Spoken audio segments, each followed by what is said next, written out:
Peters, Gypsy.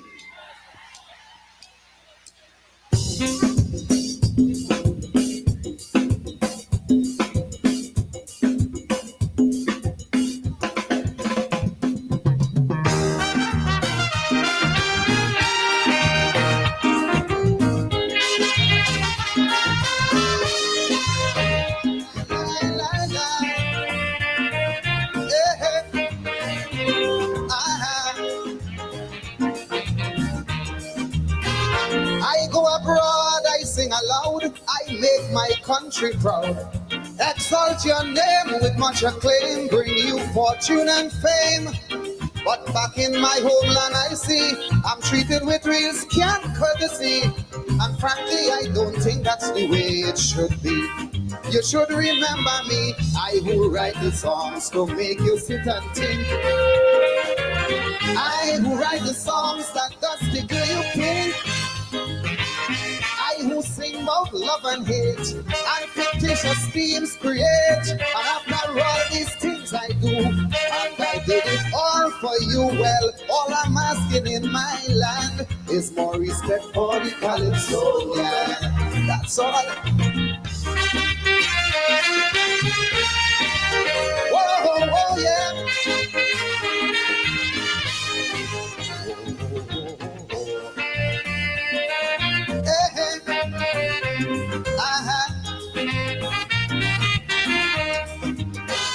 I hear you say I stay away for long, and that is true. And it's not to say that I don't like to be at home with you, but my face is not on my TV show, my songs is not on my radio. It breaks my heart to see why you treat me so badly, when you should remember me. I write these songs that champions the poor man's cause. I who write the songs that circumvent the laws. From slavery to emancipation, I've made my contribution. After all these things I do, God know I did it all for you. So all I'm begging in my land is more respect for the calypso. Yeah, that's it. Whoa, whoa, yeah.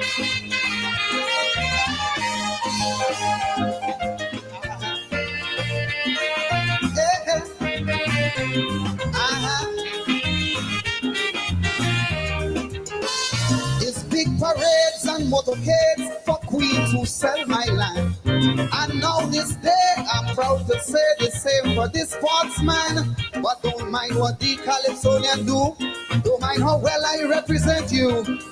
You still make me feel that me and my art form is cool. But may I remind you, I who write the songs to make you sit and dance. I who write the songs to make you jump, you jump, you jump, you jump and prance. From road march to social commentary, you have always depend on me. And after all these things I do, and I did it all for you. Well, all I'm begging in my land is more respect for the calypso. Yeah, that's all.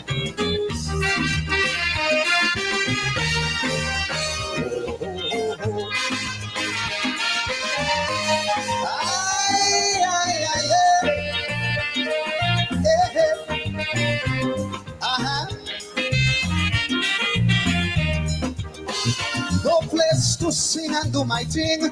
No, I don't have a hall. And I'm afraid promises made I never kept that all. So every back street and alley I roam, I have a culture without a home. Those in authority have little regards for me. May I remind them sincerely, I could write a song to make government strong. I could write a song to bring governance down. I could do it with real humor, or venom like a cobra, and all these things that I could do. So I do it all for you, and all I'm asking in my land is more respect for the calypso.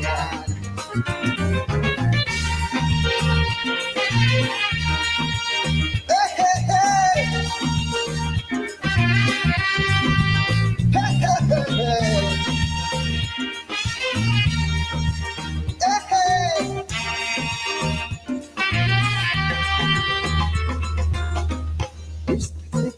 Calypsonian. Did I hear somebody say, Respect the Calypsonian. think I heard somebody say, Respect the Calypsonian. like if I hear somebody say, Respect the Calypsonian. Calypsonians, we must respect ourselves, Respect the Calypsonian. as we would never get respect from anyone else. Respect the Calypsonian. Remember, in everything you do, Respect the the Calypsonian. whole world have their eyes on you. Respect the Calypsonian. I want you to know there's lots of ways to cope. Respect the Calypsonian. You must remember that there's no hope in those. Respect the Calypsonian. In my land. Respect the Calypsonian. In my land. Respect the Calypsonian. In my land. Respect the Calypsonian. In my land. Trying to find the best way to pay off debt? Your home equity could help, and it might be easier to tap into.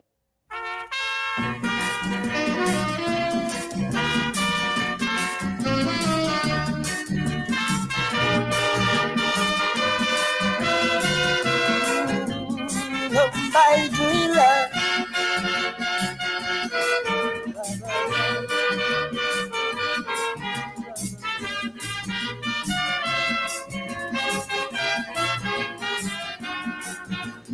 Like my friends and them don't like me. They want police, all jockey. All the things they want me sing about. This government go jail my snout. They want me to sing and say, move the labbers from the highway and have the whole stench installed right inside the heart of Whitehall. But not me, afraid car,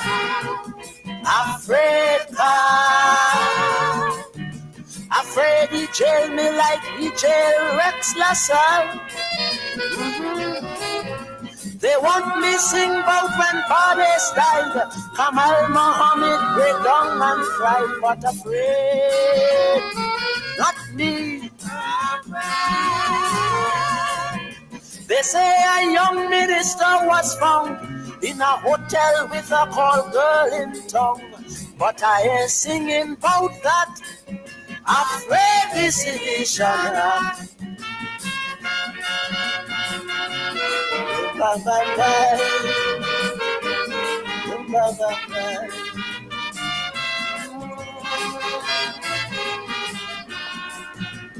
Like my friends, they may consider what happened to Weeks and Granger is when they jail my backside, that they go be satisfied.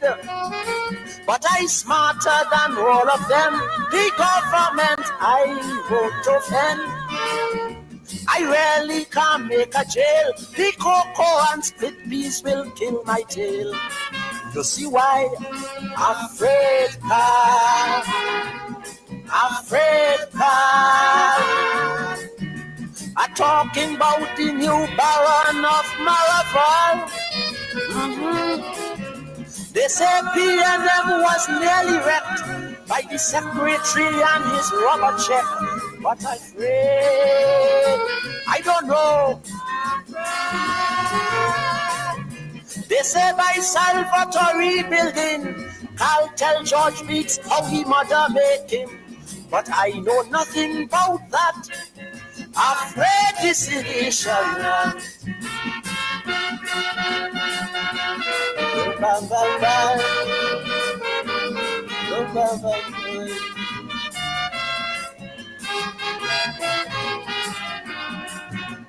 Like my friends, them don't understand why I really afraid that man. You see Bernard and Ernest Pierre.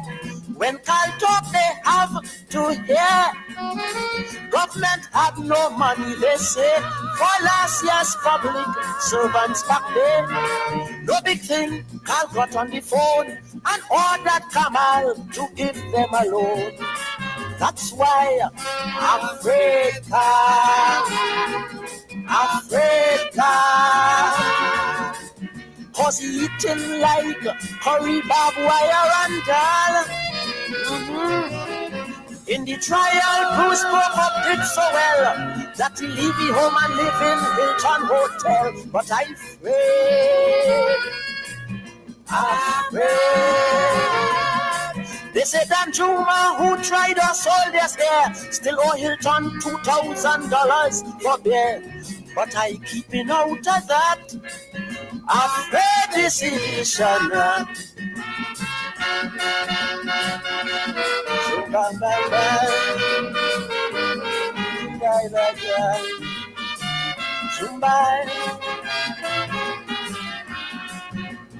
Like my friends, them want to retreat, but pushing me in the heat.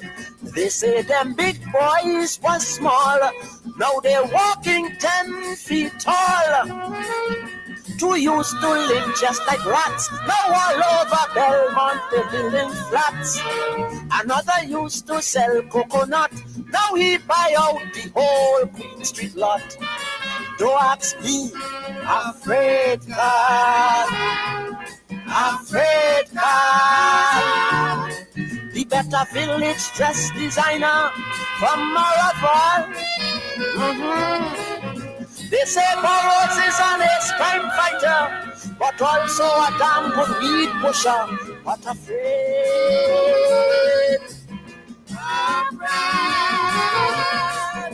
They say government passed the divorce bill so that Eric could get his own at will. But I keeping out of that. Afraid decision.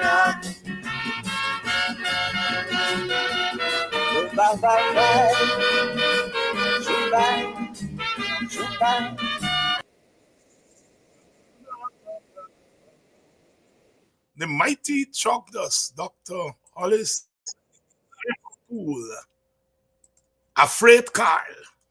That was a classic back in the 1970s when Chalky came out with it. Afraid Carl, talking about the Attorney General of Trinidad at that time, Carl Hudson Phillips, who piloted the famous or infamous sedition bill in Trinidad after the 1970 revolution. And there was a Calypsonian singing, Afraid Carl. If Chalky were in Guyana and he sing all them things, I ain't singing, but I hear that a minister was caught with a call girl into, but I'm not singing but that, Afraid Carl. I hear that Burroughs was an ace crime fighter, but a good weed pusher. Not me, I'm not singing but that. Burroughs was I think he was the crime chief first and then eventually became the commissioner. He had something called the Flying Squad.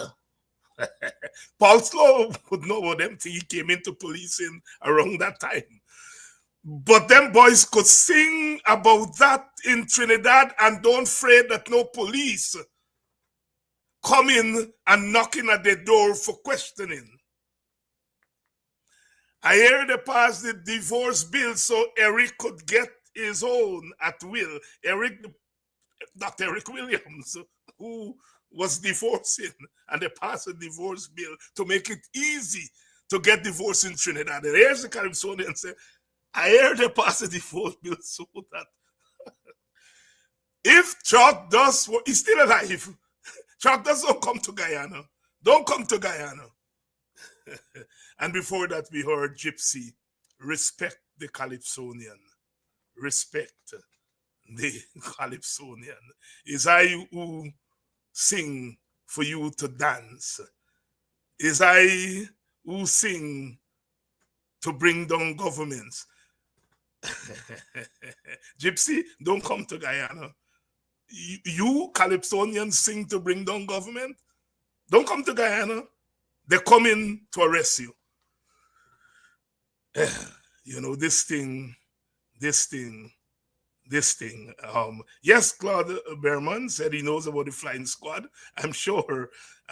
Joy Stevens, good evening. Go Chalky boy forever.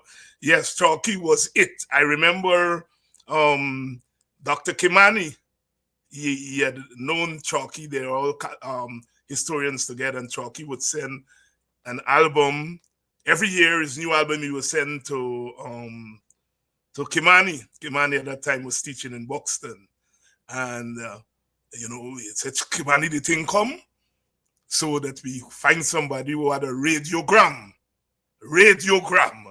to play Chalky things. Good evening to all of you, wherever you're joining us from, Claude. Good evening to you. Yes, the flying squad. Vibert White from the East Bank. Vibert, how is East Bank doing? The commotion on the road, they still got the confusion there. Vibert, of course, from Grove. Stephen Fortune, good evening to you. Good evening, all my brothers and sisters who are joining from Maryland, one of my homes. I consider that to be my American home. That's where my people are. Good evening to all of you who are joining us from Maryland, Washington, D.C. Floretta Hamilton, good evening to you. Thomas Robertson, joining us from Atlanta, the capital of the South, the Black South, Atlanta, joining us from there. I hung out with your family this past weekend, Thomas, and your brother gave me a question to ask Paul Slowe. So, your brother is an old military man, so he had a theory. He has a theory on the Forgenet.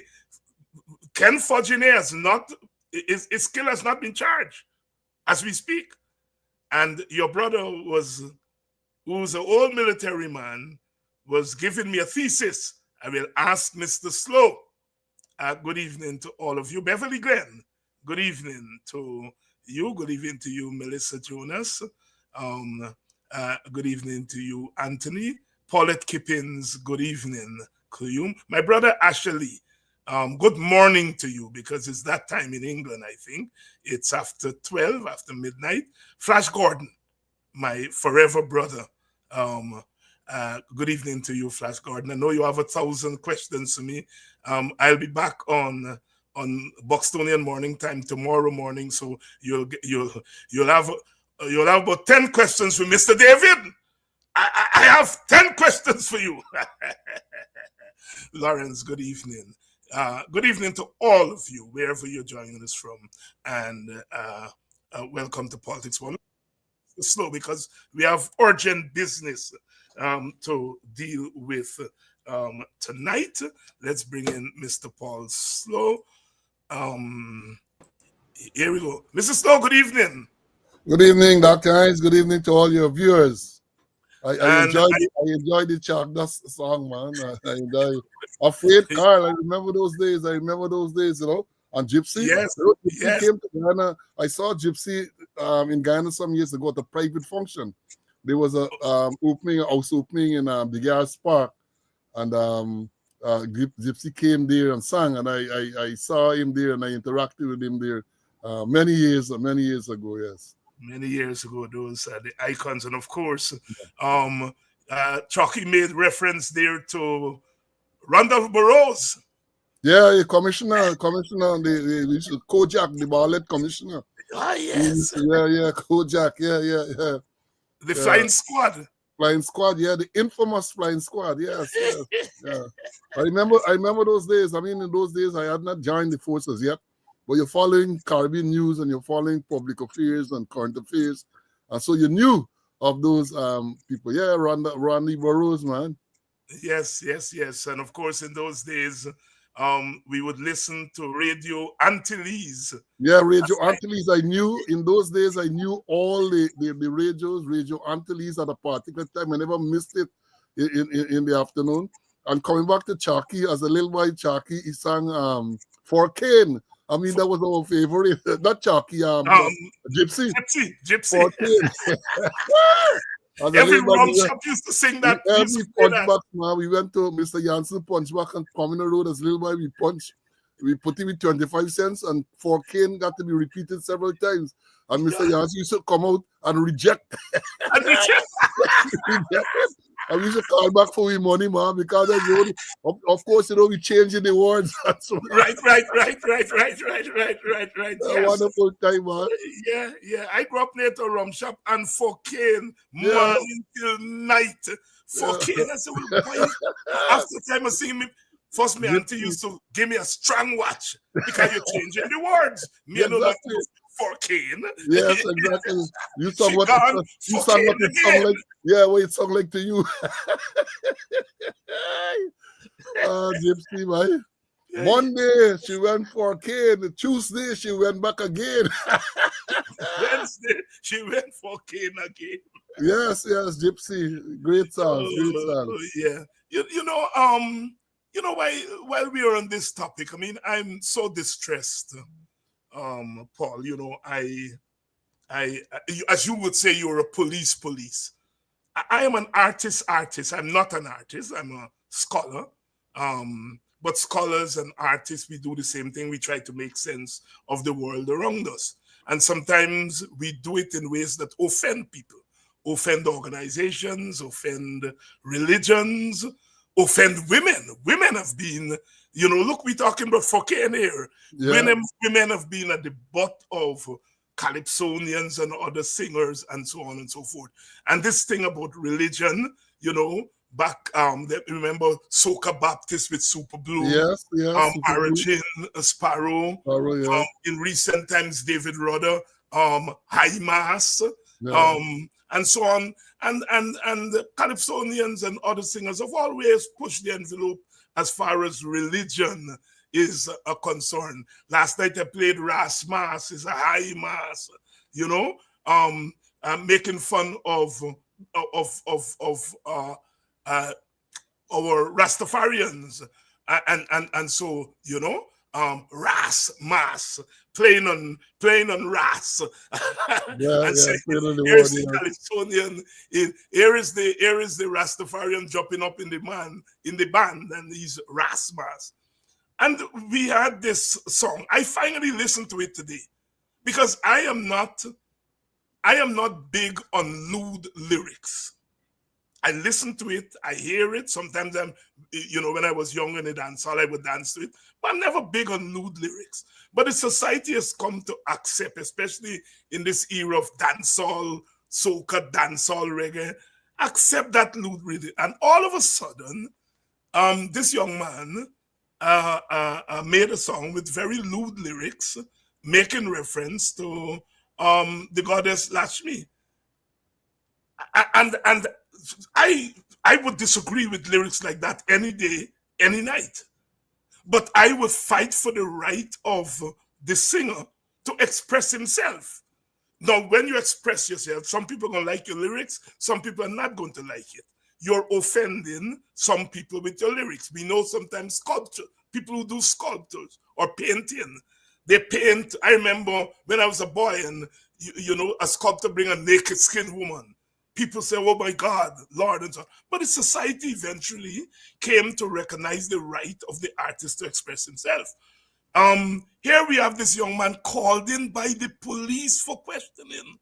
Now, it's one thing to denounce him for desecrating a religion. I am all for that. I don't have a problem with that.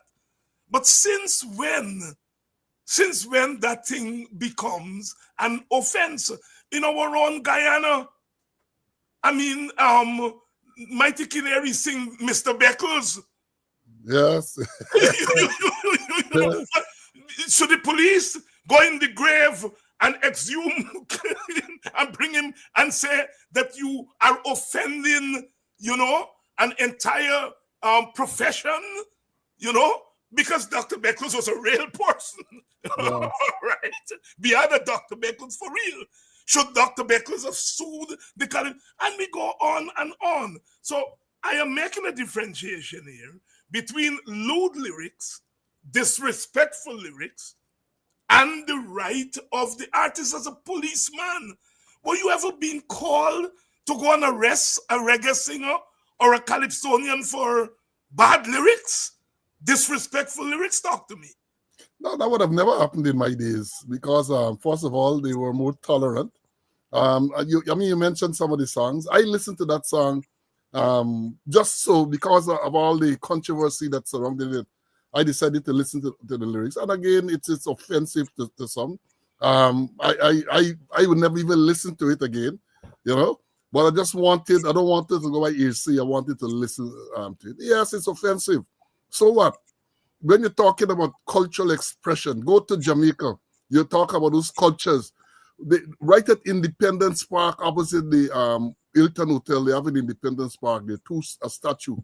A man with the largest penis, a sculptor with the largest penis you can find. Right in the middle of Kingston, right? You go towards the North Coast, you travel someplace, those things are on sale. It's a cultural expression. You might not agree with it. So therefore, avoid it. And the question I want to ask the police and those who arrested him, what are you really investigating? What law? I know how things go in Guyana now. They're going to get the DPP or somebody to box the book and find something to say, well, they're charging him. Or they're going to get somebody to make some report to say, well, look, I was offended by this. And that is what you're going to, what I would call extremism. And Dr. Younge would remember, years ago, Salman Rushdie, Satanic Verses, Yes. right? When that author wrote that book, and the people put a fatwa on him, and he had to go into hiding because the clerics, Muslim clerics, put on, all because he wrote something that they felt was blasphemous. Now, if that is the case, coming back to the Caribbean, there's a whole genre of lyrics, explicit lyrics in the minibuses and all this type of thing, and they're not doing anything about that.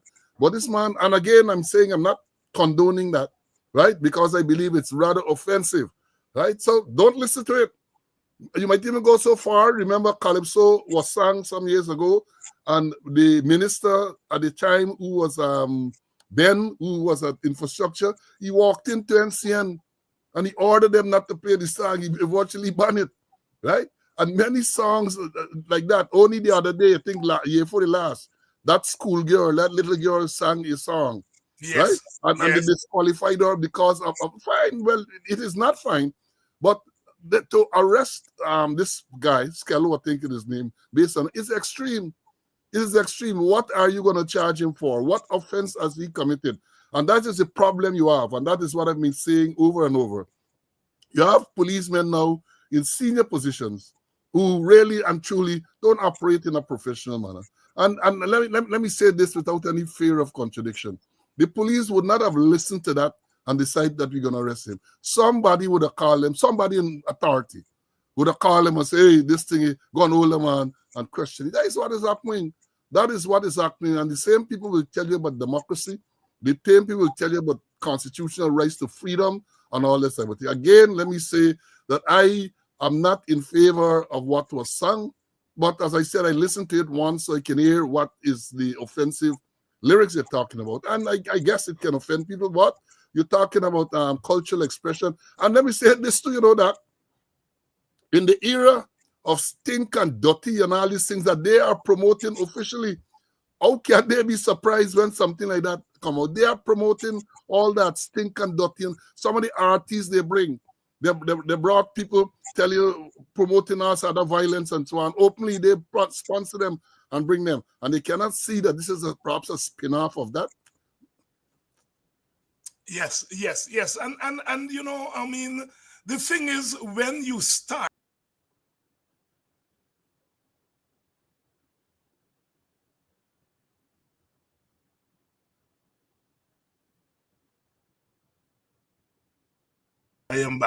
I'm back. Where does it end? Where does it end? 2 years ago, as you pointed out, this young girl, child was, or Calypso was banned, and we made noise over it, but we let it go. And here we are seeing the succession of that. Now it's gone from banning to the police called in. We don't know where it's going to go. But I am not going to denounce Skello publicly. I'm not going to do it because I don't want my denunciation to be used as a justification for pulling in for questioning and perhaps charging, you know? So I am making a separation between lewd lyrics, and as you said, lewd lyrics have come to be accepted. Yep. I am sometimes amazed at the kind of lyrics I would hear coming out of the minibus, or sometimes you go to a party and you hear, and the little children, they're repeating it and so on. And the society has come to accept it. And all of a sudden, 40 pandits on the West Coast at a demonstration on Sunday, and Monday this guy get pulled in. My God. Mr. Slowe, I was hanging out with some friends of mine this weekend, and an old soldier raised with me the question of Ken Fudgeny, the fact that he has not been, his killer has not been arrested. Nobody has been arrested for his killing. And people think that that is a more straightforward case than the other guy who was charged for the other young man's killing. And this military man was suggesting to me that when you're out and the police shoots into a crowd, the police cannot shoot without an order from the senior commander on the scene. And he's suggesting that that is the quandary that they're in, that if a policeman shoots, the responsibility is really the senior officer on the ground who's the one who has to give the order to shoot. Is he onto something? Talk to me. Yeah, he's onto it there, because I have done public order training. I used to teach public order in the police force for many, many years. I said on speaking out that there's no one in uniform or out of uniform in Guyana with more public order experience than I have. None of them, right?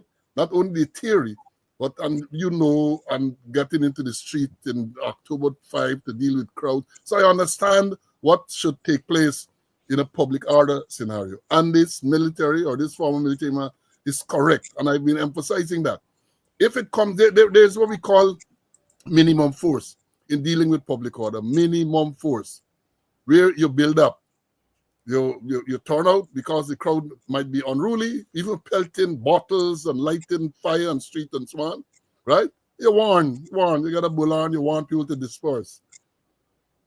You fail to disperse, you might then go to, we have what we used to call the baton section. You might go and see if you can arrest a few persons. And then the training was, you try to arrest the people who seem to be the ones who are leading this thing. Then from that, again, is minimum force. You might then want to use tear smoke, because the aim is never to kill or to seriously injure persons, it's to disperse those who are there. Tear smoke is a little controversial because it doesn't discriminate. So you throw the tear smoke, it goes to wherever the breeze carries it. So a lot of innocent people in their homes and so on are likely to be affected. So you're always cautious about using that. If you're going to shoot, whether it's pellets, whether it's rubber bullet, whether it's gun, the Criminal Law Offences Act, Chapter 801, Section 306 to 309, which speaks about riots and similar offenses, dictates that in most circumstances you have to read the riot proclamation if the people are rioting. A proclamation is read. And as I say, I used to teach this subject many, many years ago. And so even now, without even reference to any book, I can read the riot proclamation, right? You read the riot proclamation. It says, His Excellency the President charges and commands all forces assembled immediately to disperse themselves and peaceably to depart to your habitation or lawful place of business upon the pain of being guilty of an offense on conviction for which you may sentence to imprisonment. Then it says by command of the president. You read the riot proclamation. Then the law says that if a person, if the proclamation is read, or when the proclamation is read, you have 15 minutes to disperse. 15 minutes. Now that is another step. Now the final step, what we call shooting. Before you go into that, another warning is given. There's a banner you're supposed to go there that on the banner mark big disposal fire. Well, we know that that is daytime because if you put it in the night, you're not likely to see. But I'm saying this to say, you don't just go out and shooting just like that. And if it comes to shooting, the man who is in charge of that set of people out there, the police out there, will identify one man, one policeman who is armed with whatever he's armed with, and direct him to fire one round. One round. So it's not indiscriminate. You decide to go and shoot bow, bow, bow, bow, bow. As I saw what took place there on April the 20th, totally against all the protocols. I know they're going to jump out. Let them come out and try to justify that, because I've said I have the experience, I have the knowledge, I have the training. I even did public order training in the UK when I went to police staff college back in 1994, sometime then. We did simulations one at Onslow. I think that is the name of the. So I understand what they say, what you saw there, and it's totally against all the. You do not shoot. I saw a video which I showed and speaking out. 2 policemen during the night at the 28th with pistol in the hand, running down the road and shooting at people. And from a tactical position, I was so worried because one was ahead of the other, and I'm thinking, suppose the one in front comes across into the line of fire of the second one, that he's going to be shot. And then if that were to happen, then you're going to hear is the protesters who may have shot him. The thing was chaotic. And you know, it is sad because I've said it clearly shows a lack of training. In the same video that I referenced there, you hear somebody at some stage call, come back. Madness. So that soldier, military man, is correct. You don't fire indiscriminately at any crowd. You do not. That is not the training. But guess now, all those things have gone through the window. I know that is why, too, that in the days when we had to go out and deal with crowds and so on, nobody was killed or seriously injured, you know. And I had to tell a journalist once, right? Because I was the bad man. They used to always, every night on the news, that Paul Slowe do this and Paul Slowe do that. I called in a senior journalist to my office. I was the second in command at Brigham, and I put him to sit down. And I told him, I said, let me tell you something. When the police or the riot unit go out there, they go out all the time with live bullets, pellets, live ammunition, right? And I said the fact that no one has been seriously injured or killed is not an accident. It is not an accident, but we are trained not to injure or kill people. But apparently now, there is no training. There is no training now. Just people go out there. The evidence is there that the people, based on what we saw there on the 28th and followed there, no training, absolutely no training. And this is not only training at the junior level, but there seems to be no training at the senior level too. So there's no control of those people out there, which is a very dangerous thing. Look what happened in the hospital compound. Police turned up and just opened fire. So even the colleague policemen who were there in the hospital compound had to be running for their lives. They messaged me to complain, we are here. And just so these people turn up and they're shooting while in a hospital compound without any warning to tell people to come out of the compound or anything like that. And we have gotten to a stage where it is very, very, very worrying. Oh, you know, the politicians, the government people are going to come out and try to justify that. Because I understand, a few days ago, the Prime Minister, Mark Phillips, was on a program there. And the man came out in full support of the way the police handled the matter of the situation on the 28th. A former chief of staff, Mark Phillips, came out and was saying that. So you can imagine they're gonna close ranks and justify what really cannot be justified.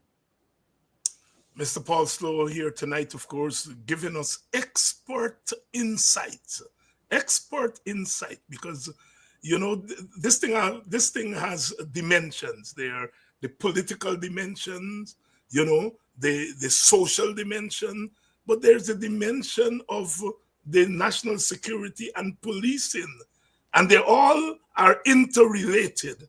But if you don't get one right, you are unlikely to get the story right.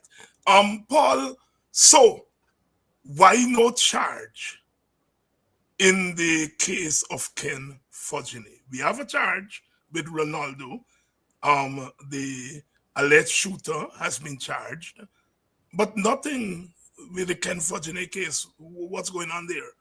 Well, the issue with that, I think the Fortuné matter, not Fortuné, sorry, the other matter, Peters, Ronaldo Peters, but a very straightforward matter. Very, very straightforward investigation, as we said, cut and dry. There was no question as to who shot and killed him. The sergeant even admitted and said, well, look, it was an accident. So there was no question in that one. Now, the other matter is a little bit more complicated because it requires a proper investigation. I understand people said they saw when a particular person fired. Well, people could say all sort of things. And that is when now you have to get a proper investigation. I said it since the time of the incident, and the postmortem was held. Were they able to recover a bullet from the body? Right? Did they seize all the firearms that were out there? All the police on the duty with firearms, all those firearms should have been seized or lodged, and you make a record of who at which firearm, because you're looking now for the science, ballistic.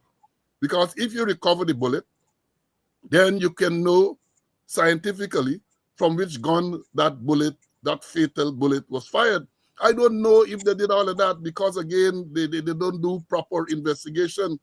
People said, and you know, sometimes people say a lot of things, but people said they were able to find a casing which was said to have come from a particular firearm at the scene at the time when Dan was shot. Did they recover that? Did they do ballistic tests? We don't know. We don't know. So that, as I said, it is not that easy. And one of the problems is that everybody's silent. They said that Ross was coming to investigate or to assist with the investigation. They came and they left. And then they were saying that this other investigation is continuing, but they are silent. And once you're silent, it's over a month since that incident took place. And no one of the police officers, whether the commissioner, the crime chief, the divisional commander, nobody has come and faced and said, look, this is where we are in this investigation. And that is part of the thing. That is what feeds some people to say, well, they're covering up because they are not transparent, they're not forthright, right? And that is what they ought to do. But I said, again, as you said, policing, the Dan killing, Fortuné killing, is not as straightforward as the one with Peters, right?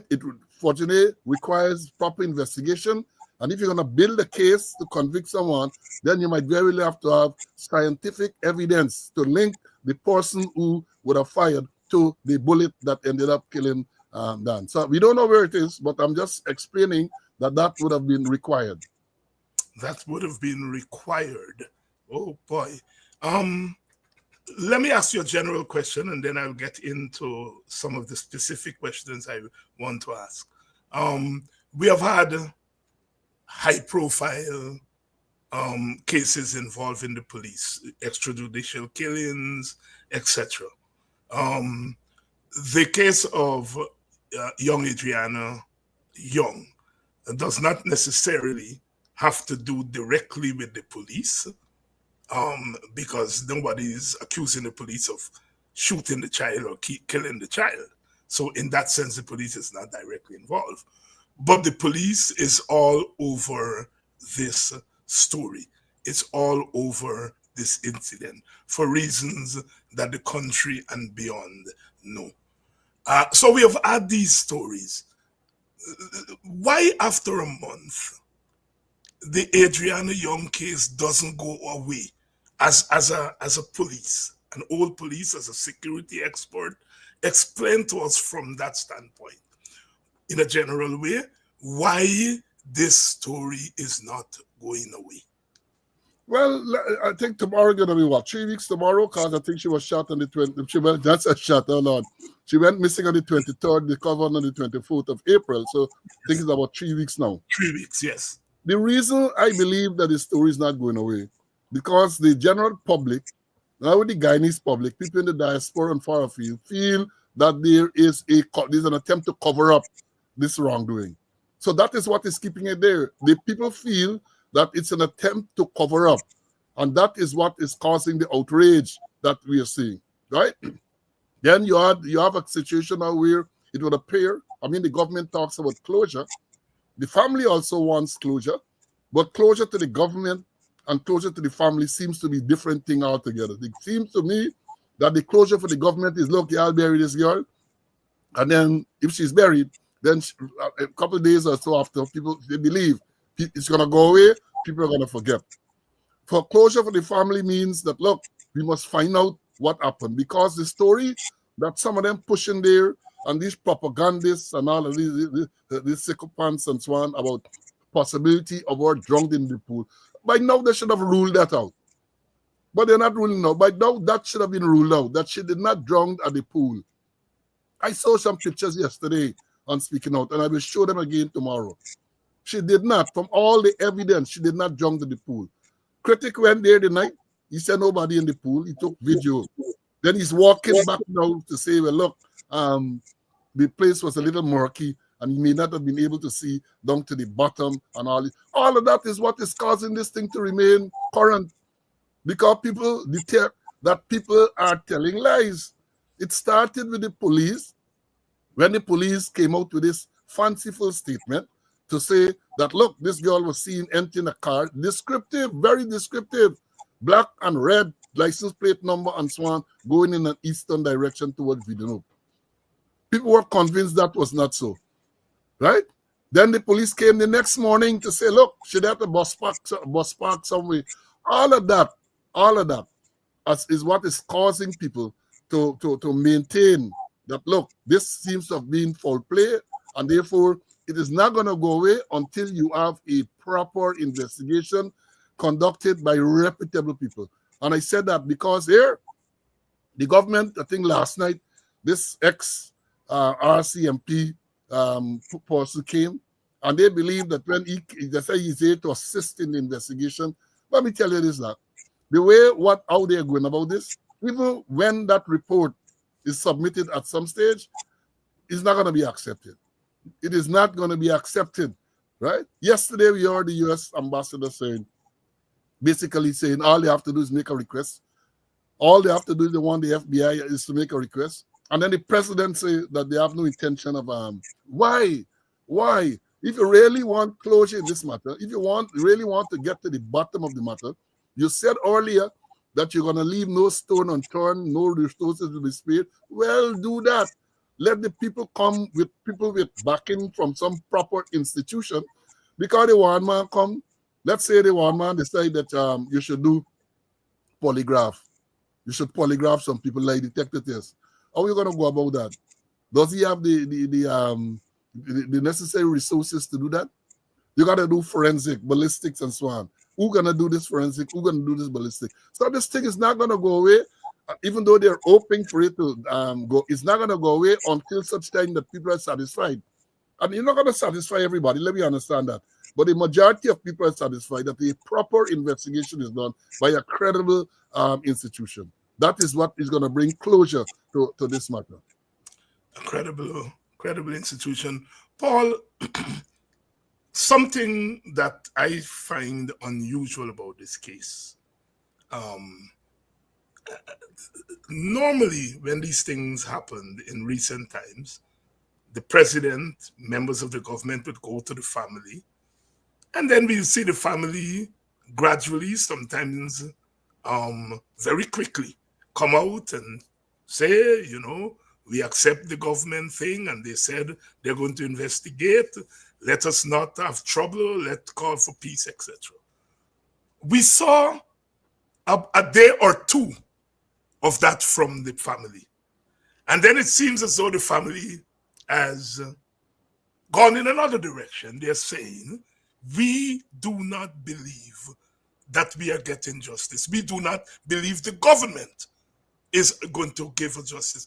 Talk to us about, because you must have been around, when these government officials, because sometimes they walk with the commissioner, they walk with senior police people, when they go to these families, what do they really tell them? How have they in the past been able to get families to pull back? And what may have been the reasons for this family? Initially, the father made some statements, and then the father seems to have disappeared. And it's the mother side of the family. And now they have Dr. Todd, and he is like a breath of fresh air in terms of his comments and his representation of the family. So walk us through what they normally tell these families. And then secondly, why this family seem to be ignoring the government and to be holding out that the government is not being straight with us. Well, let me say they have every reason to hold out and to believe that the government is not being straight to them. But let me say this. In all of these matters, there's a playbook. Linden or in Boston on the Essequibo Coast, Crindon Bacchus on the East Coast, several others. They will turn up. They will, like it's something prepared. So the president and these ministers are going to turn up. They're going to express condolences. They're going to tell you that we're going to have a thorough, comprehensive investigation. Most times, we're going to have the OPR, the Office of Professional Responsibility. That's the thing. They tell you that all the time. We're going to take care of the funeral. We're not going to, it's something standard. That is what they do all the time. And that is what they did at the commencement of this matter. Went to the family and they talked to the family and so on. But given the lies that have been told by the police, I mentioned it already, girl senior and the girl senior, and therefore people are, I believe, justifiably skeptical. Look at the post-mortem examination on the 28th. One would have expected that when that examination would have been completed, the professional people would have been the one to tell you exactly what happened and next steps, right? That may have satisfied some people. That did not happen. What we had the night, President come out to tell you that drowning, no forcible drowning. No, why is the president making that type of statement? And it turned out that that was false because the post-mortem, the preliminary post-mortem examination never said no forceful drowning. So they have every right people have every right to disbelieve what the government is doing. Because I said before, they're talking about politicizing this incident. Who politicized it? Mark Phillips said so. The president said so up to yesterday. I think at the thing he said so. The very morning of the 24th, even before the body was discovered, a minister of government turned up at the place there and given more or less instructions or to our fellow to say, well, dog must come and all of that. Is that the job of a minister? Is that the job of the minister? Then you have, as I said, the president making the statement about the cause of death and so on. What happened to the commissioner? What happened to the crime chief? And that is the problem, because when the president comes out and he makes a statement, parts of which have proven to be false, how can people then trust the government? People are not going to trust the government because people are saying, and the postmortem, the preliminary postmortem report, which came out, never said anything. That's always been report about no forceful drowning. Never said that. But the president said so the night. He said he was briefed by someone. Some police briefed him to say that that is what took place. And those are some of the things that have led to people distrusting the government, people distrusting the police. This incident, Linden incident, is over a month ago. This incident with Adriana Younge is about 3 weeks now. The commissioner of police has not said a single word. And for the crime chief to have spoken was yesterday the broccoli at the sidelines at the opening of the conference at the Arthur Chung Center. How can you talk about professionalism, you talk about transparency? How can you do that? How can you? That is being so unprofessional, and all of those things have led to people being very skeptical and mistrustful of the police and the releases that they give. Look, they're going back to the Linden incident. What caused people to be distrustful? The police issued a statement shortly after the incident to say that the policemen, all dressed in uniform, turned up to arrest this man who the claim was wanted. And then with media now, social media and all these CCTV cameras and so on, shortly after the show, police came in an unmarked minibus, private minibus, no uniform, run behind the man, shot him, and then drag him out of the place. So right away, you don't have any trust. The main problem, as I see it, with the police, people have no confidence, they have no credibility. They come out with these reports, they say all kind of fancy things, and then it is immediately proven to be wrong. And therefore the distrust is there. The distrust is there. But coming back to this matter with young Adriana Younge, you're not going to get closure until such time that people are satisfied that some proper investigation is done by a competent and credible agency. Not individual, agency. Right? So let me understand that. Mr. Paul Slowe here tonight.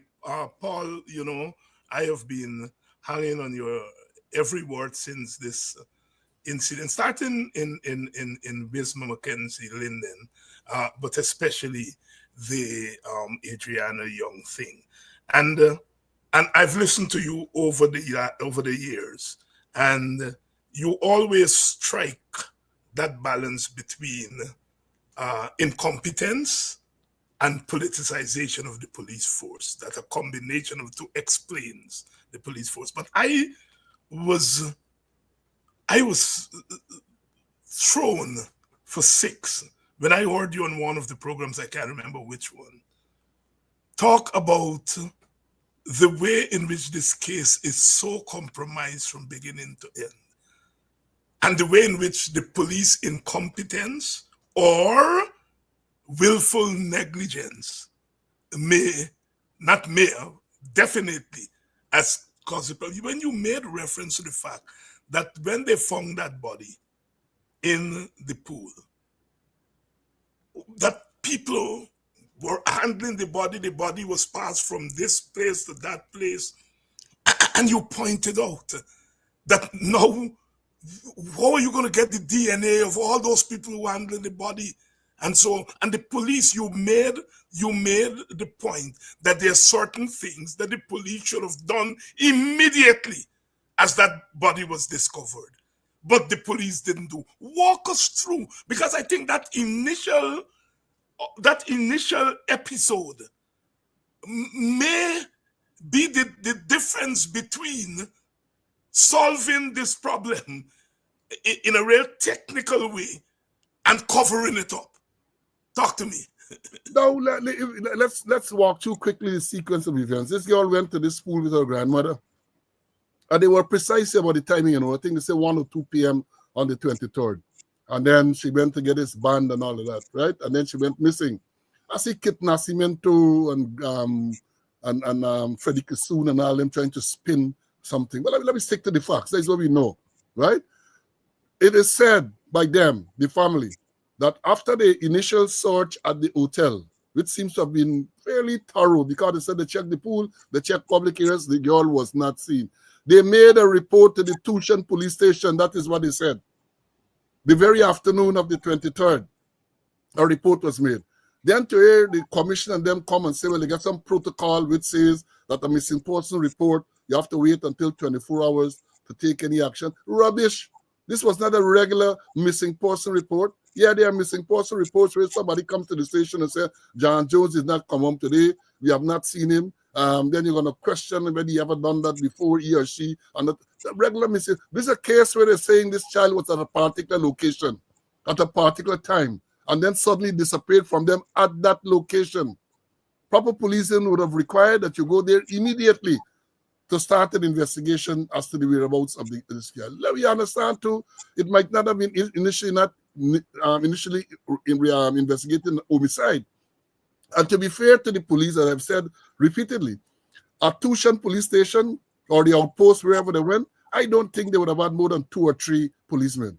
So the 2 or 3 policemen that you had there could not have done a proper search on the 23rd, that is the Wednesday, right? But having responded initially and recognized after, well, this girl has not been found, you got to go upstairs, involve the commander. They pull together resources now to come to now. You're up in the ante because this place now is basically a crime scene. The whole hotel, because you don't know actually where this child is. And they're adamant, the parents are adamant, people that she did not leave, right? So you have to come, you have to lock that place down. Every single person who's there, you have to get a name. You have to make sure whether it's staff, whether it's guests, whether it's visitor, whoever. You got to start that process. You have to question each and every individual because people might have seen something. They might have seen her going to some place with somebody, and that is how they investigate. They never did that. And what is very, very worrying to me, and I will continue to say that, is the fact that the divisional commander, Assistant Commissioner Mandal, was on the scene from the Wednesday night and couldn't take control and direct what should have happened. That is the travesty in this whole thing.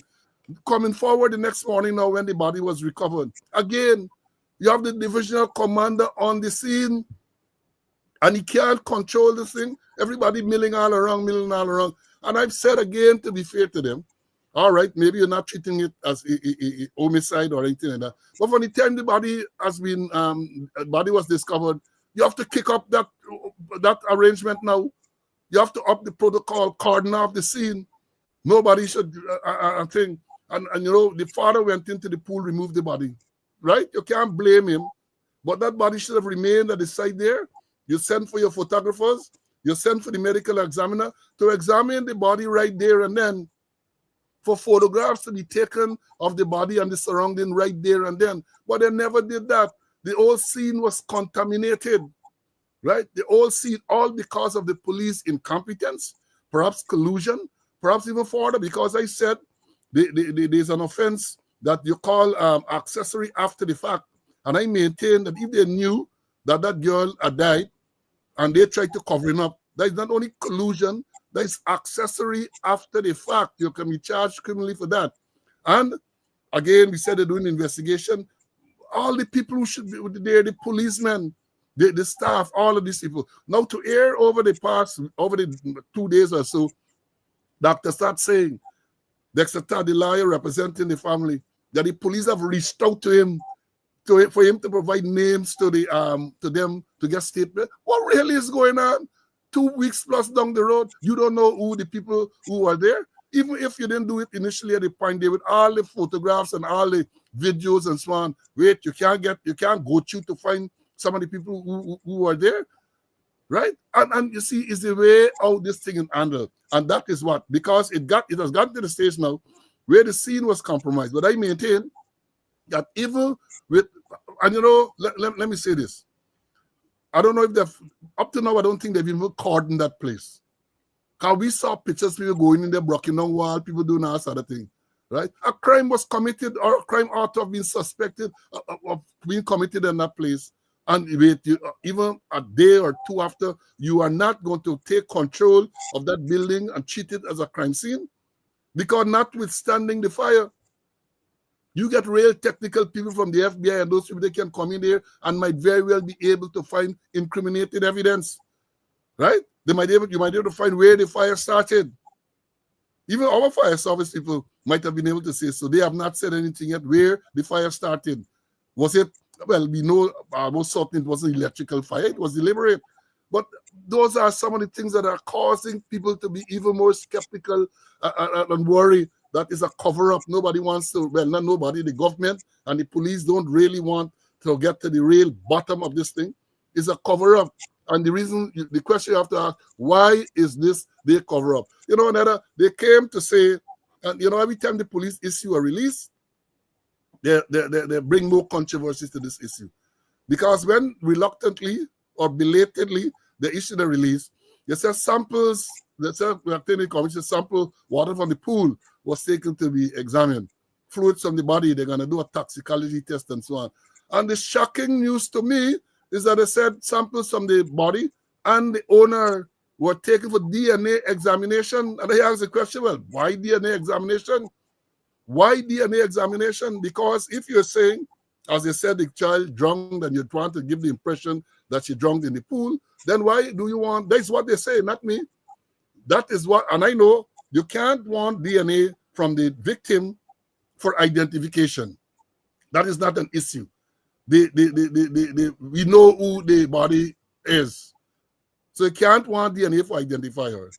I believe any DNA in these circumstances that you might have found some biological evidence, and you want to then to see if the thing matches the proprietor. And they're not saying anything. And to say that would not mean that you're compromising the investigation. You came out and you said that you have taken samples for DNA examination somewhere in Mount Sinai in New York or something. That to me, has taken it to another level. Because the only way, as I said, then they come to say no sexual assault and all this type of thing. I mean intact. I get proper training, and therefore I have to ask the question. I mean intact suggests that there was no vaginal sex, but what happened to anal sex? What happened to oral sex? What happened to the victim being used as a sex object? There's so many questions, but because of these incompetent people, they're not coming to give any proper, plausible explanation, and therefore the rumor mills and all of those things will continue to grind. Paul Slowe tonight, my goodness me. Even for somebody like myself who read 20 books, there was no sexual thing. The hymen was intact. I left it at that. You see the difference between a police and a layman? You all see the difference between a police and a layman. I'm a layman. You said the hymen is intact. I said, well, all right, no sex party. But you heard the police? You heard, and not just the police, because you can be a police and you can't go as deep as that. Clearly, as Paul Slowe would say, he's a policeman, but he's a student. He's a student of law enforcement. He's a student of law enforcement. That's what we are hearing here tonight. And this is why these programs are important, because they go far beneath the surface and make us mere mortals understand why we're mere mortals and that we are not the experts. One of the things that has really angered me about this whole incident, everybody's an expert. Everybody's an expert in pathology. Everybody's an expert in pool, including the president and ministers. Everybody's an expert. We are not experts. That is why I've stayed with the politics of this thing and don't get into the technical thing, because every time I listen to Paul Slowe, I'm feeling stupid. I mean, every time I'm feeling stupid. How did I not think about that? Paul, we're 3 weeks into this thing. The question people are asking, there seem to be three actors: the family, the police, and the government. And I think somewhere in the mix there, the truth is going to emerge. Let's leave the family out for now. Maybe I am not being correct in doing that. What is it? I have been tossing this thing around in my head. Why is the police and the political government holding one head on this matter? The reason I said leave the family out, because the family is holding another head, and the police and the political government are holding one head. What? Help me. Well, let me say this, Doc. I am convinced that the police and the government, right, they know much more than they are letting out. And there are perhaps some uncomfortable truths and facts about this whole matter. They don't want people to know. That is the whole thing. For example, on the morning, even the night and so on, telephone, people calling, the commander calling. There might very well be evidence that people call and instructed or try to sway the police to go in a particular direction. Because I still maintain the fact that they talk about this girl going into the car, the Wednesday, and the fact that a man was held on the Thursday morning. Don't let me forget that. The man with a car that fits the description was held Thursday morning at the Harbour Bridge. And they said then that they wanted him because initially, according to what he's saying, he struck some child and drove away. And then later on, they said, no, he did not strike this child. It's a case where abduction, they held him there for abduction. And I said to that fella, and I will say it again, that he should pray. Thank Hassan, he's a Muslim. How many times a day you're supposed to pray? Make sure you pray, because it would appear as though he was being set up to take the fall for something. Because the evidence suggests I remember nobody was they allow people to leave the hotel in the morning. Yes. It's the civilians on the road. After say nobody are leaving it. Them men turned police. The same people they're referring to as scrapeheads and all, they turned police. They did what the police should have done. No one should have been allowed to leave. They stopped people from leaving. Then there was a vehicle trying to come out of the place in the morning.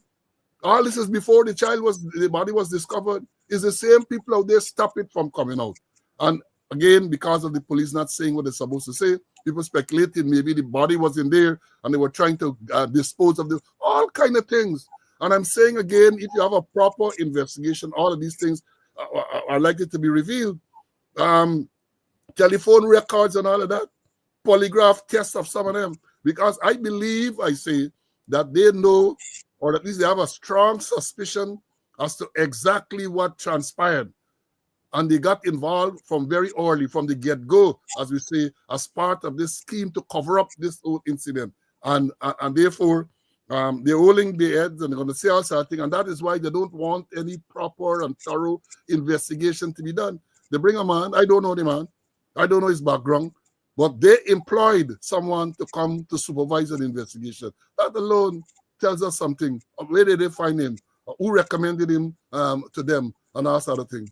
Who recommended him to them? And they say who pays the piper calls the tune. So if he's coming, again, I'm not going to get into the integrity of the person. So I said it looked bad. The optics look wrong.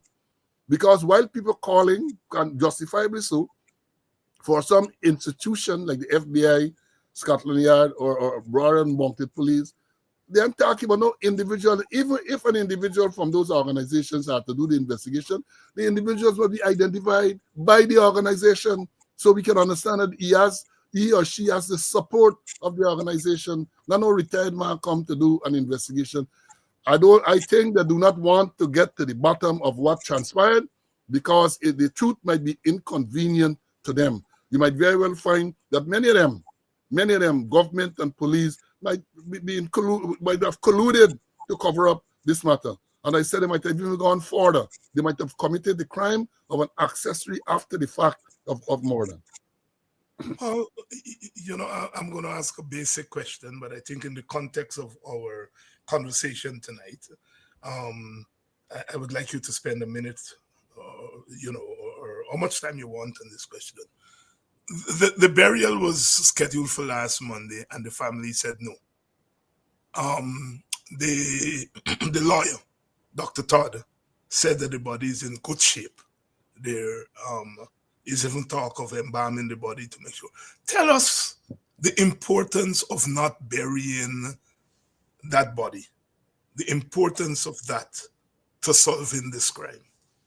Well, that's the next thing that caused concern, because remember they said that the reason why they couldn't get evidence somehow for the body because the body was decomposed or decomposing, something like that. So they couldn't get evidence of the body.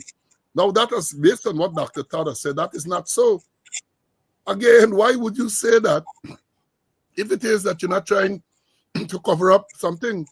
Why? And then, as I alluded to earlier, the government desire, my view, is that the government wants, and a lot of the supporters want the body to be buried. And once the body is buried, then things are going to start to go back to normal. Because, you bury your body, and you can exhume if you want. But I don't think it's the same thing, because once you bury the body and the body starts to decay, then if you're going to exhume certain things you wouldn't be able to find. You're not going to be able to find certain evidence. So I agree, let them keep the body, how long ever they have to keep it. Let them keep the body so that the proper examination is done. And remember, you're doing the proper examination, it's not only internal in the organs and all of that, but even the external portion of the body to be properly examined. And I don't know the extent of the examination that was done by the chief pathologist. We understand that a thorough examination was done. But what is wrong with having a second opinion? When we go to the doctor, and the doctor tell us something, you might seek to have a second opinion. If again you have nothing to hide, let them get second opinion, third opinion. What you worry about? What are you worried about if you have nothing to hide, right? But I think the main thing about this burial, main thing to me, is that Once you bury, all it started the old story then start to fade away. Big funeral service and so on, and everybody come and eulogize and so on, and then couple months down the road, if so long, then it's business as usual. And that is what they are hoping for. That is what they want, especially in this year when you get politics and all this, and they want this to go away as quickly as possible. Because, you know, don't forget, you're the politician, I am not. This thing has cut across all lines. The grieving and the outrage cut across religious, cut across racial, and all these lines. It's not only in Guyana, people abroad. I have seen vigils all over.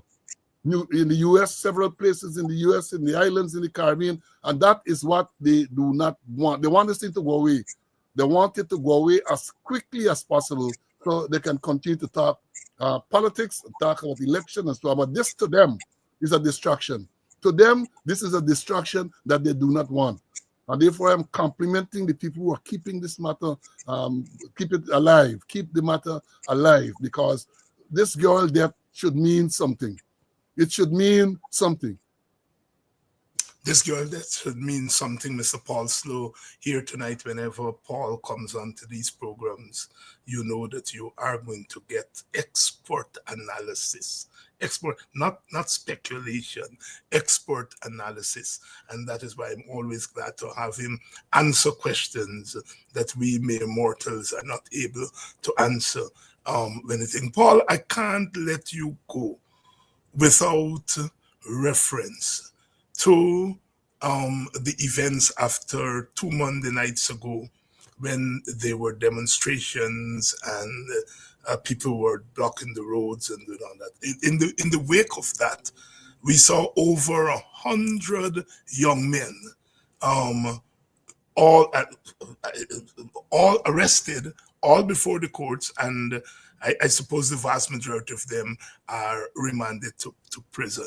Now, the vice president said at his press conference last week that some of the guys may have been wrongfully, these are not his words, but that's what he suggested, may have been wrongfully arrested. First, since when stealing and looting are akin to terrorism? That's one. Second, the police could not have done any big investigation before arresting these guys. Isn't that a violation of their human rights? And where do we stop? For the second time tonight, I'm asking you that question. Where do we stop with this terrorism thing? If we start that stealing becomes terrorism, you know, looting a store becomes terrorism, where do we stop? No, let me honest, son. And I've said before, it is nearsighted.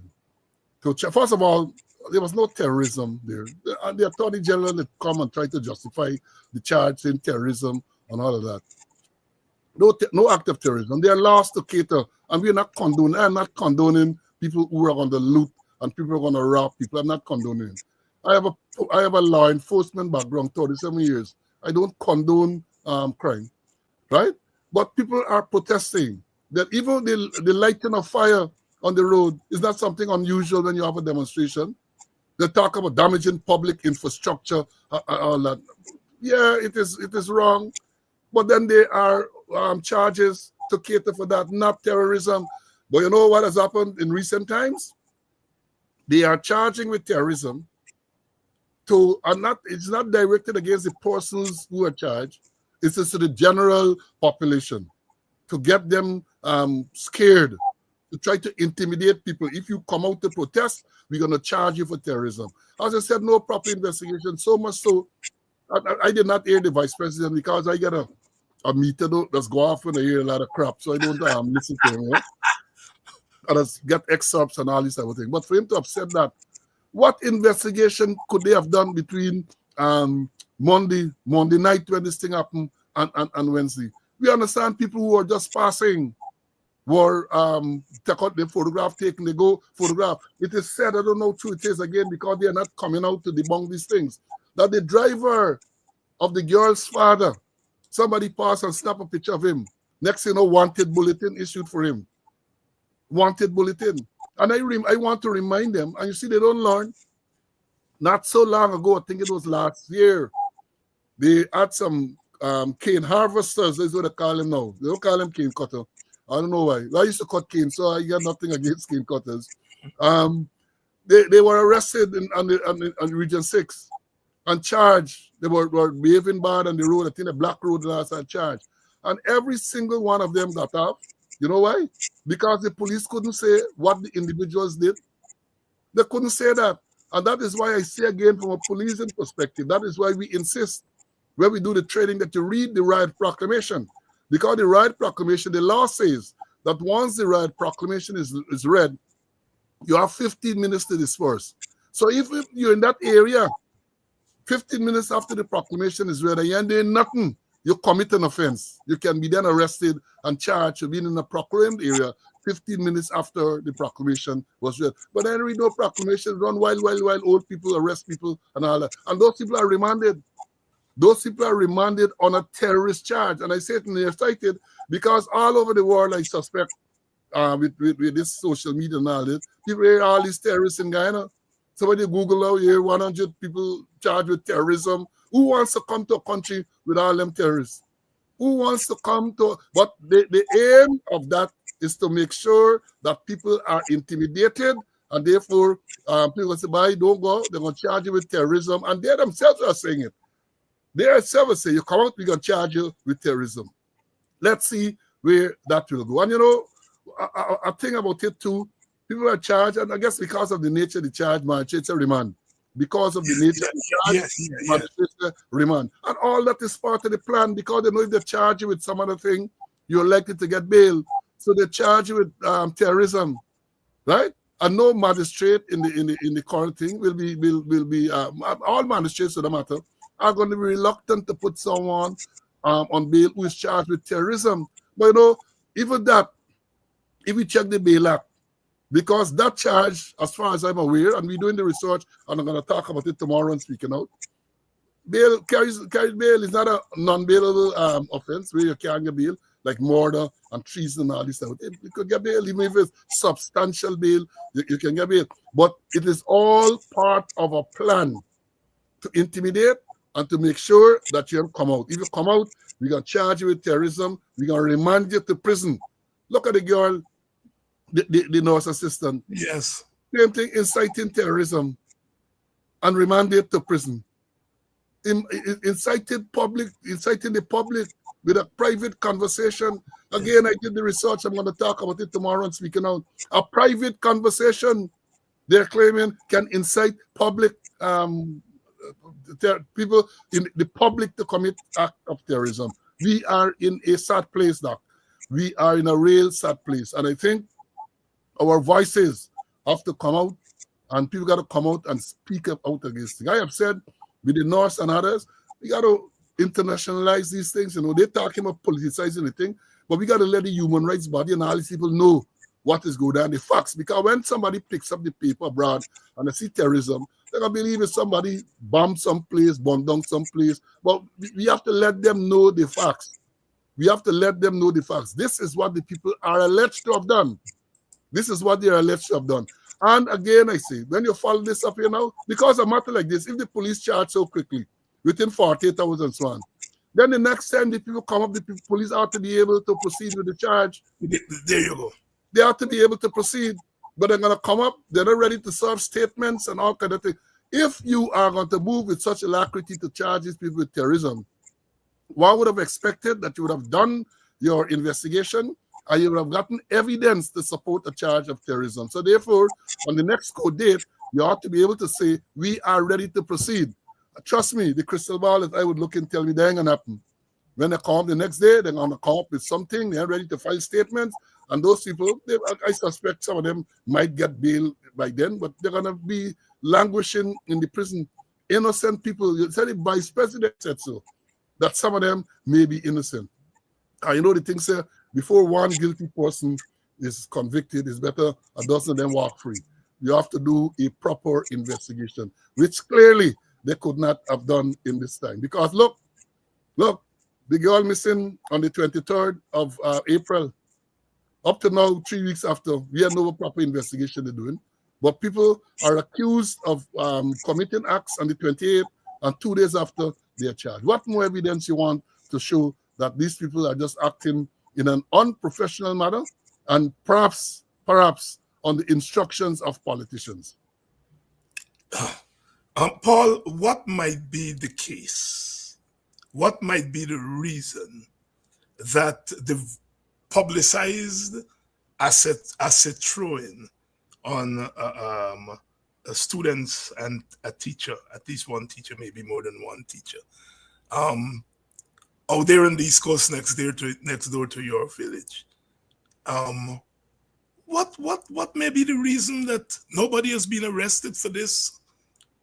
What I consider to be a heinous crime, throwing acid on people and so on. They show us a picture of two boys on a motorbike, but nobody has been charged.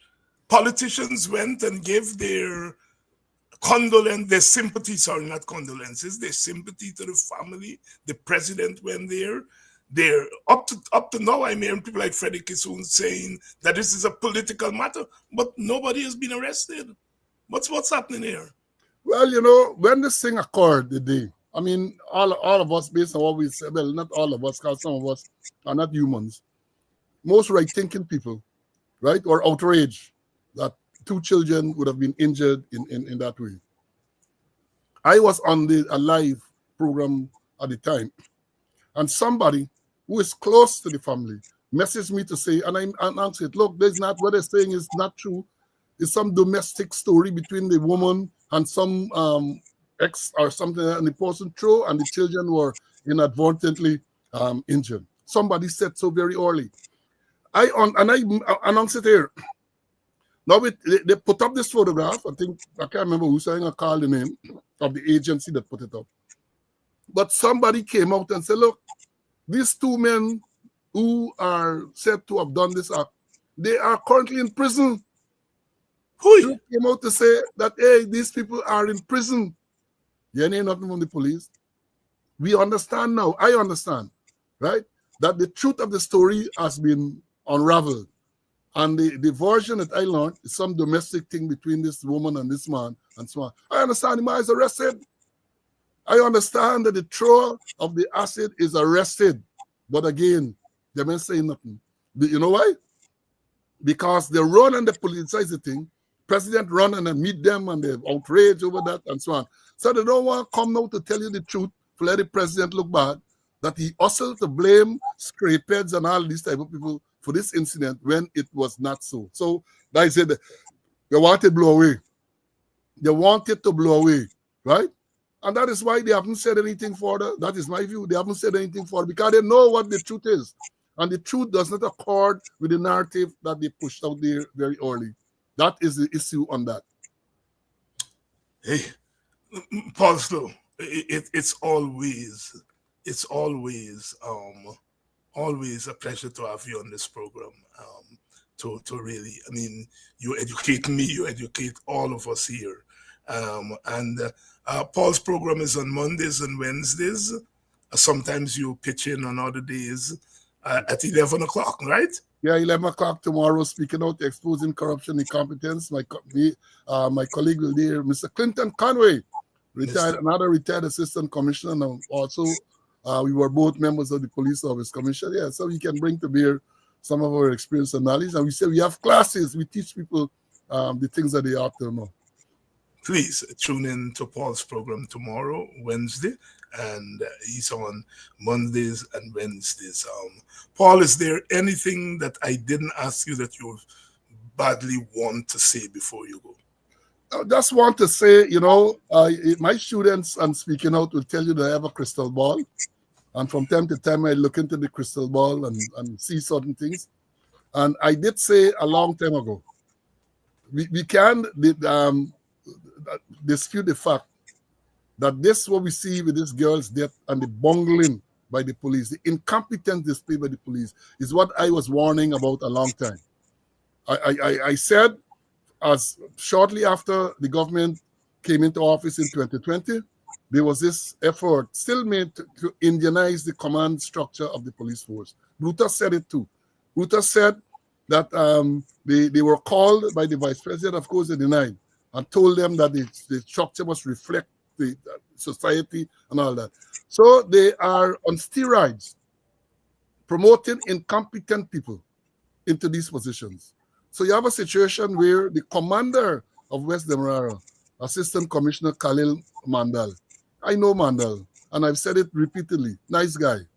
But Mandal doesn't have the experience to be a police the assistant commissioner plus a divisional commander.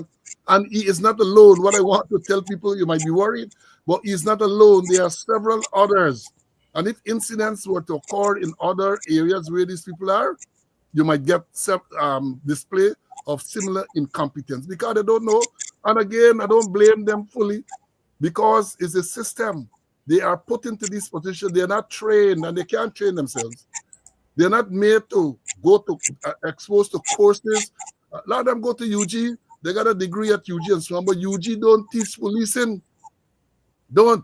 And therefore, you need to have internal courses and external courses abroad so that these people can be properly trained. But when you put a man without any experience, he never run a station, he never run a police subdivision, and then all of a sudden he's a divisional commander. That is why you find when the commander turned up on the scene on the 23rd of April, when this child was reported missing, he didn't know what to do. It's confusion. Is the blind leading the blind? He didn't know what to do. And if he would have then sought to get direction from some people ahead of him, I've seen it there, they're too and no. They're too and no. So it's the blind leading the blind. And that is what I want to say. Paul Slowe, thank you very much, my brother. Mr. Paul Slowe here tonight, really giving us more than a mouthful, several mouthfuls. We are going to continue to stay on this matter. It is important that we stay on this matter because they want us to let it go away, but we must not let it go away. It is important that we keep this matter on the front burner. I'll see you all tomorrow night. I'm likely to have Apostle London on tomorrow night, and we'll continue our conversation.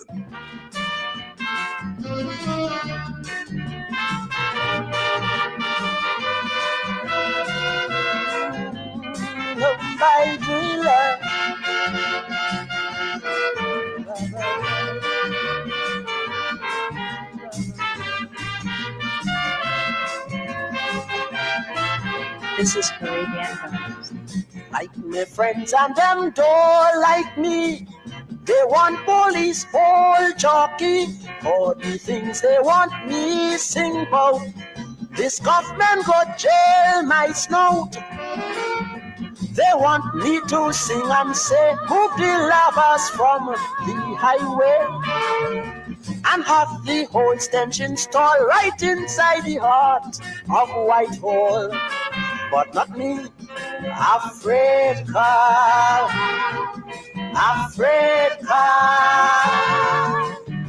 afraid he jail me like he jail Rex Lassalle.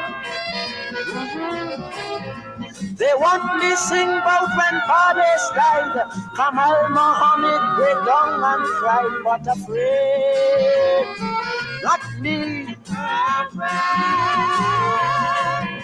They say a young minister was found in a hotel with a call girl in tongue. But I ain't singing about that. Afraid decision.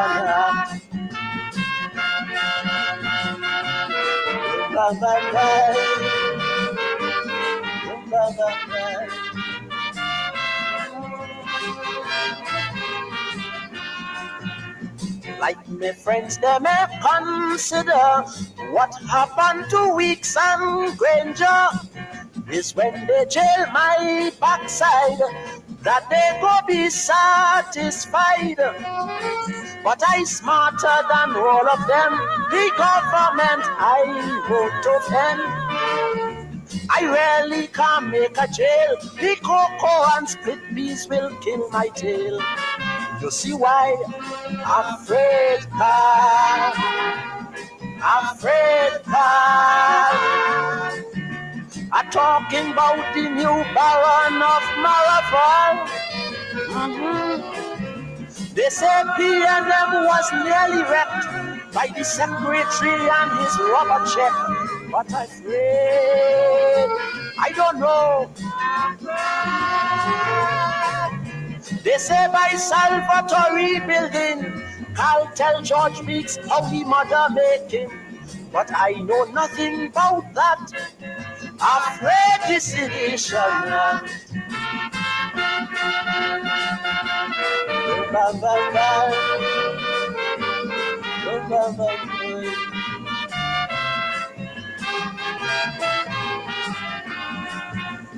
Like me friends, them don't understand why I really afraid that man. You see Bernard and Ernest care. When Carl talk, they have to hear. Government have no money, they say, for last year's public servants back then. No big thing, Carl got on the phone and ordered Kamal to give them a loan. That's why I'm afraid car, afraid car. Cause he eating like curry, barbed wire and dal. In the trial, Bruce broke up did so well that he leave the home and live in Hilton Hotel. But I'm afraid.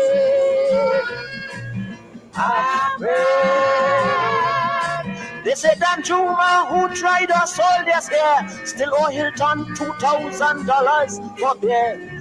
But I keeping out of that. Afraid decision.